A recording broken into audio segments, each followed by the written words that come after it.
Okay, you guys, what is up? The King of Lightning is here today to do One Piece chapter 718 review. That is 718 of One Piece. Now, this is the actual review, not the pre-review that I did earlier in the week, but the actual review. Alright? Okay, alright. So, I already stated a lot of things in the pre-review.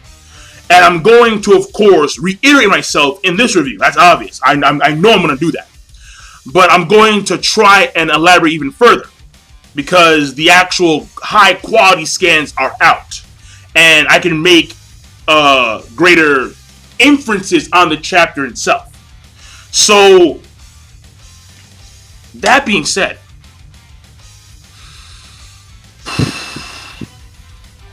there's obvious negative things in the chapter. I can't even begin to describe just how disappointed I am, to be honest, with Ichiro Oda at this current point in time.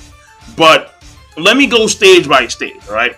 The first stage is we see Usopp and Robin leaving the Tontatta capital, main village, whatever you want to call it, in Greenbin. And they're going over to the Coliseum to try and take down the Quixote family member. They're going to save their 500 comrades, basically. Now, the thing about this is that when they leave, they have a Tontatta airport.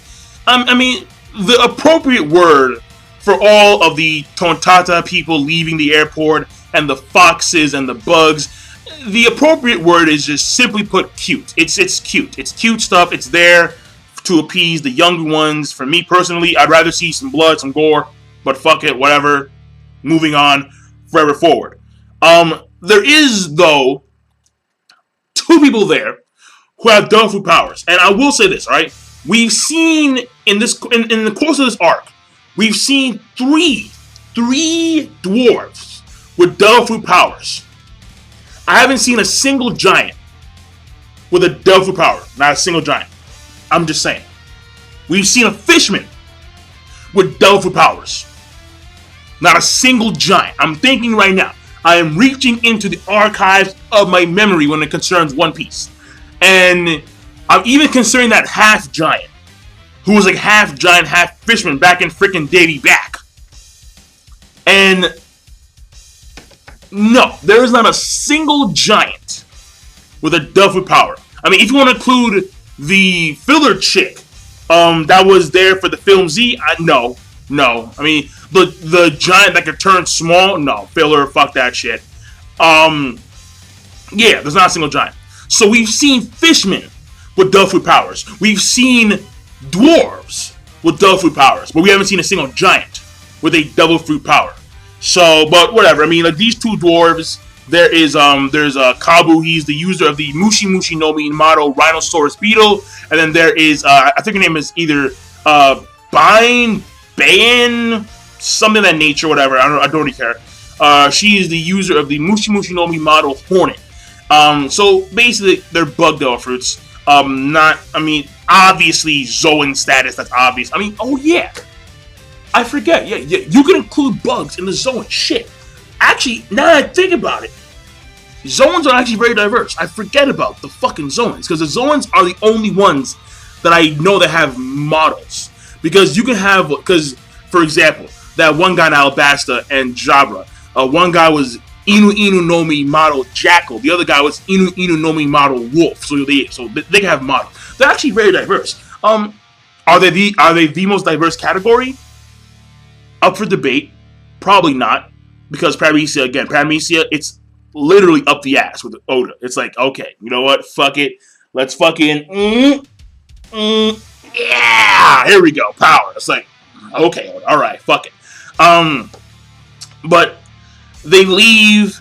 We have Robin and we have Usopp. They're riding these foxes, apparently that are supposed to be like fast, whatever. I mean, the main thing about that part is basically the mayor comes out of Robin's tits, basically. And then the mayor says, the mayor / king, he says, the Don Quixote do Flamingo, or the Quixote family, their history with the dwarves, with the Tontatta.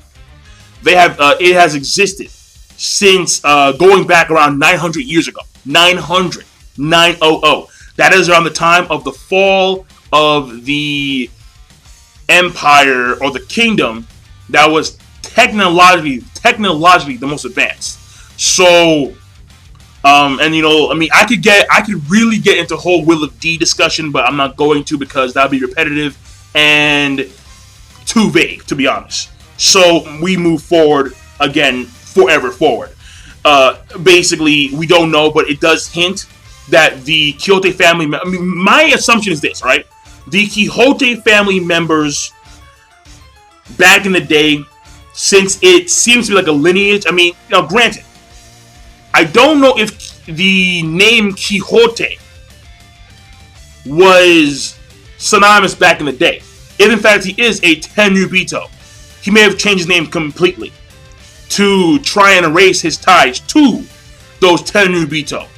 But either way, the thing about it is that these dwarves apparently know. They know. And, or at least he knows. And the thing about it is that it appears as if, like, because assuming that the human shop has been around since the creation of the world government, because that's when the Tenryubito started to pop up, then they may have introduced the dwarves into the slave trade. They probably did. I mean, I don't see why not. I mean, he's already using 500 dwarves right now for his factory, his Smile factory. He's all about the era of Smile. So, that's possible. That's very possible, in fact. So, that right there, those are my immediate thoughts. That the Quixote family, back in that time, they established the dwarves in the slave trade system. So, that's number one right there. And then, basically, from then on, we go to Franky. They're like another set of dwarves, like underneath the flower fields.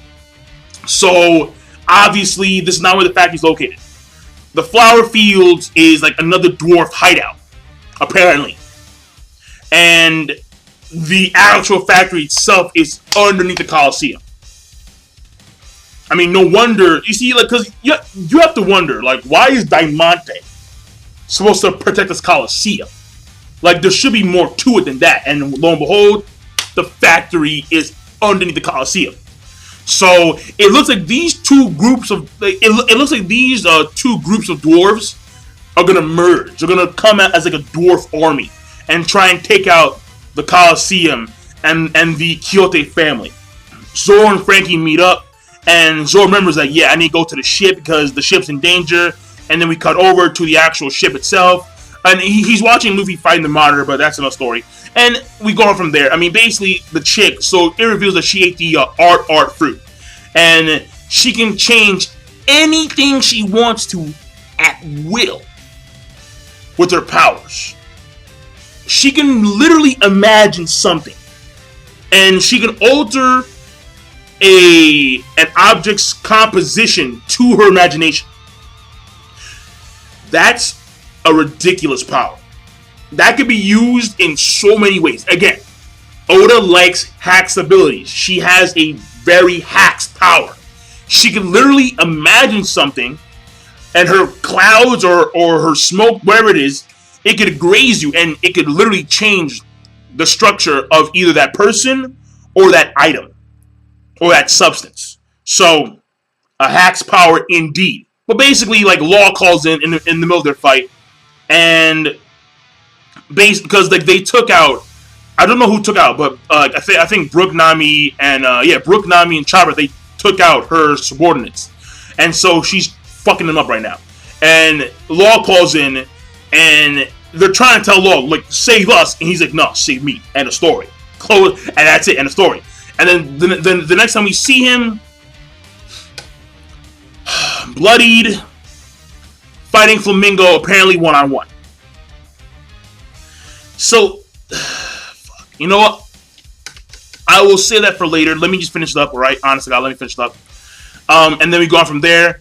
We see a little scene of Kinemon and Kinemon and Sanji. They're watching the fight go down between Luffy and Chinjiao. Then we see a panel, Luffy, arm, cocked back, Hawk Rifle, which means, of course, Gear Second, Busoshoku Haki combination, Hawk Rifle, Chinjao, Grunts, and then that's where the chapter ends, alright? Right now, the reason why I say that Ichiro Oda is disappointing me is because of the fact that he set up two potentially amazing bouts.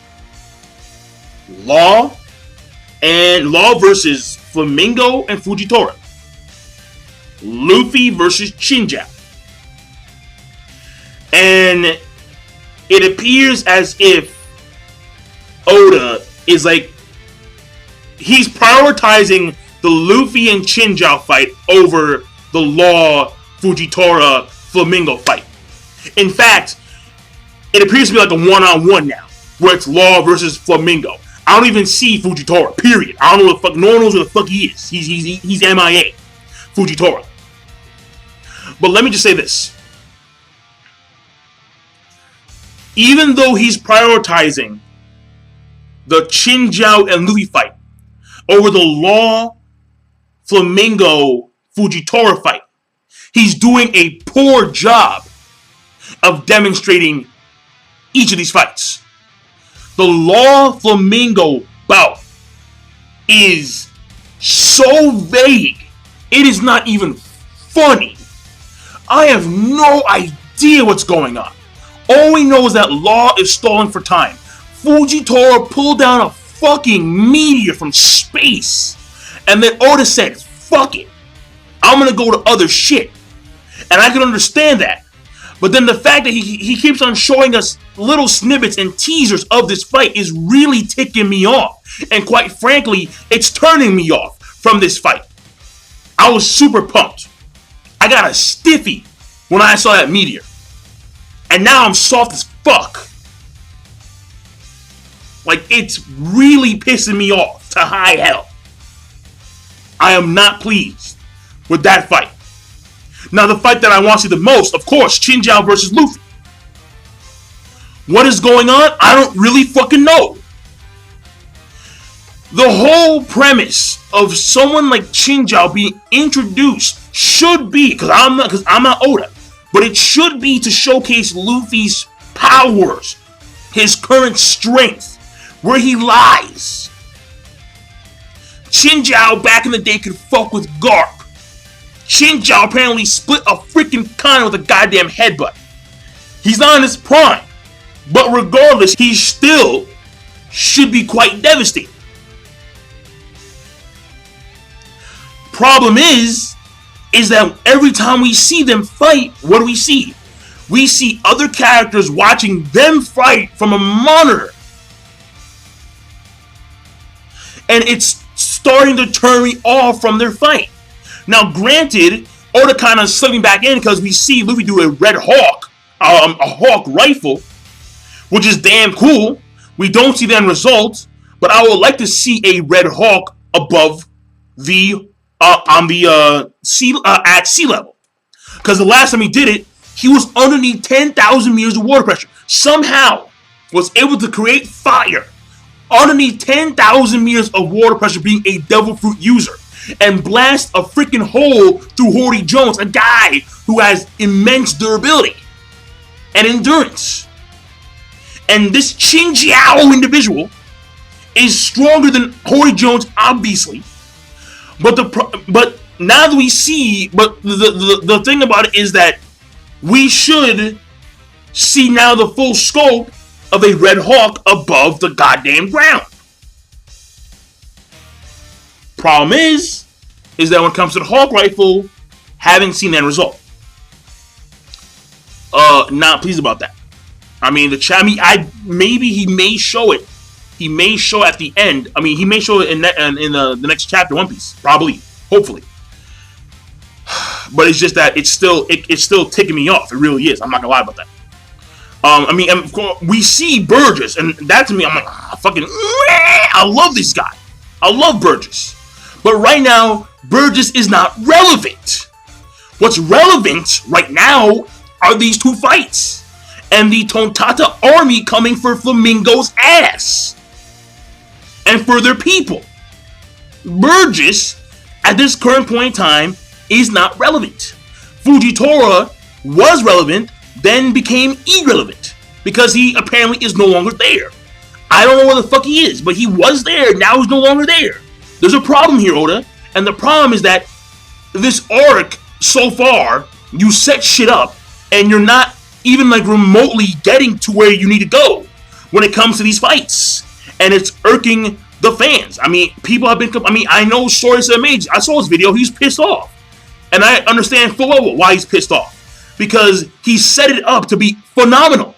And it's not being phenomenal. It's being meh. It's being mediocre, subpar. The fuck?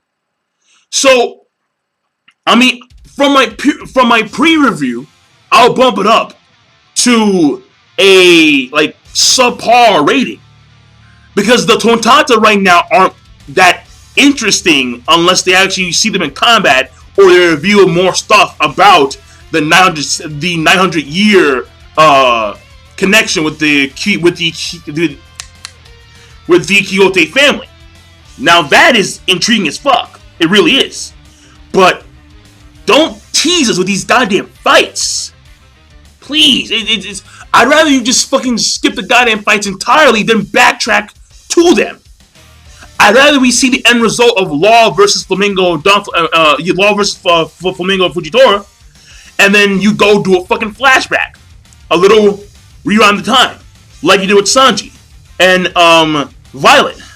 But that's not apparently happening in this case with Law and Fujitora and Flamingo. Because Law, I mean, he structured it where it doesn't seem like he's going to ever go back and show us what happened. We see shit being cut apart everywhere. We see shockwaves going all around the island of Greenbit. But we're not seeing the actual characters do shit. And it's very irritating. It is ridiculously irritating. So the chapter rating overall, again, I'll give it a subpar. Better than the actual pre-review that I did, but still not good enough to be okay. Because it's just, right now, it's too bothersome.